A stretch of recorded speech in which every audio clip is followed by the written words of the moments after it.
Have you ever wondered how long you could survive on Mars? The red planet, our enigmatic neighbor in the cosmos, has been the subject of human fascination for centuries.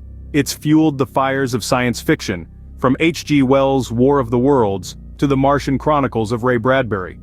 This intrigue has ignited a burning desire to conquer the Martian frontier, a dream that has transcended the realms of fiction and inspired actual space missions. Mars, the fourth rock from the sun, is not just another celestial body. It's a symbol of the human spirit, our thirst for knowledge, and our unyielding quest to push the boundaries of the possible.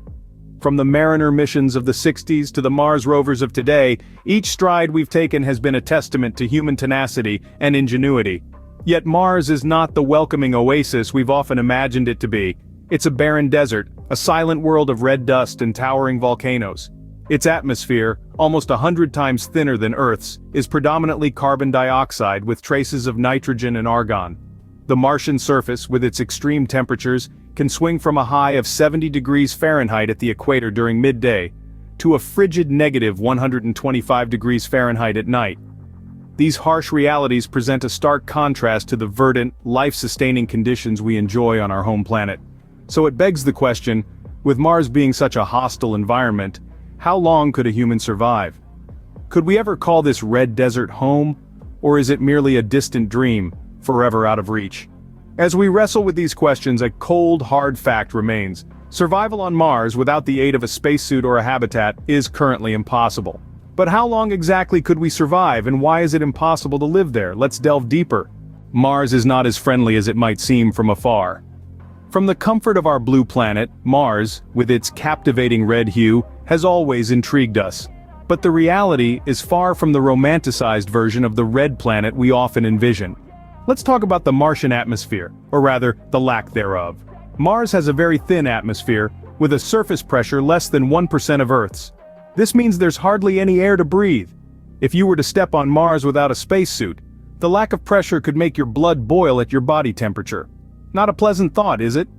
Now let's touch on the temperature. Mars is not a place for the faint-hearted. The average temperature is a frosty minus 80 degrees Fahrenheit. That's colder than Antarctica at its coldest. Even at its warmest, Mars barely touches a tepid 20 degrees Fahrenheit. So if the lack of air pressure doesn't get you, the extreme cold just might. And what about oxygen? Well, Mars's atmosphere is mostly carbon dioxide, with traces of nitrogen and argon, and very little oxygen. In fact, it's less than 1% of what we have on Earth.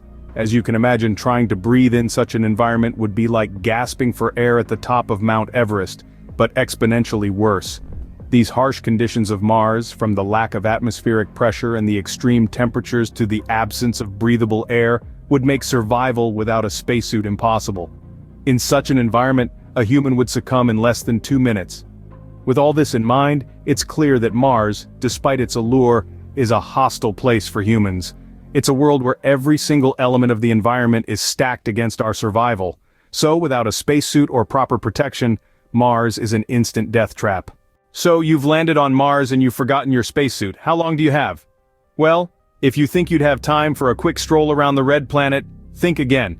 You'd only have about 2 minutes. 2 minutes to see the beauty of Mars's rocky red surface. 2 minutes to take in the vast emptiness of the Martian landscape.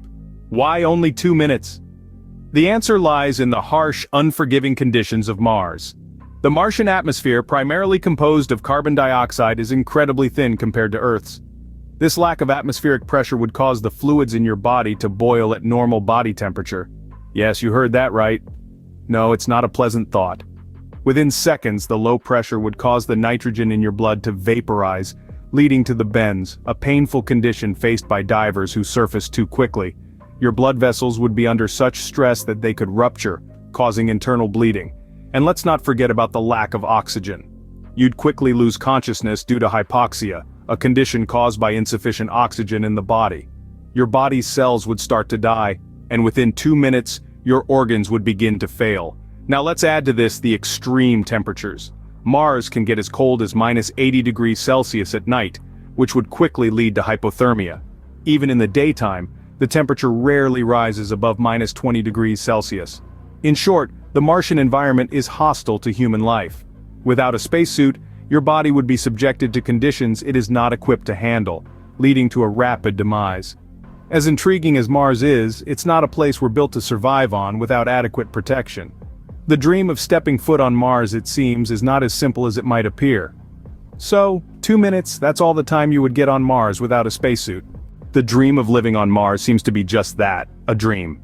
In the vast expanse of our solar system, Mars stands out as a tantalizing possibility, a potential second home for humanity. But as we've explored today, the reality is far from our dreams. The Martian environment is harsh and unforgiving, offering no quarter to the unprotected human. Even a mere 2 minutes on Mars, without the safety of a spacesuit, would be a death sentence. Yet, this seemingly impossible dream fuels our curiosity and drives our relentless pursuit of knowledge. It pushes us to innovate, to challenge our understanding of the universe, and to continually strive for the seemingly unattainable. This dream of Mars, while currently out of reach, serves as a beacon, guiding our space exploration efforts and the scientific advancements they bring. So, while Mars may remain a fascinating destination, for now, it is a deadly siren's call, promising adventure but delivering almost certain death. The dream of living on Mars remains just that, an impossible dream. Or is it? The answer lies in the future, in the hands of those willing to reach for the stars and maybe, just maybe, make the impossible possible.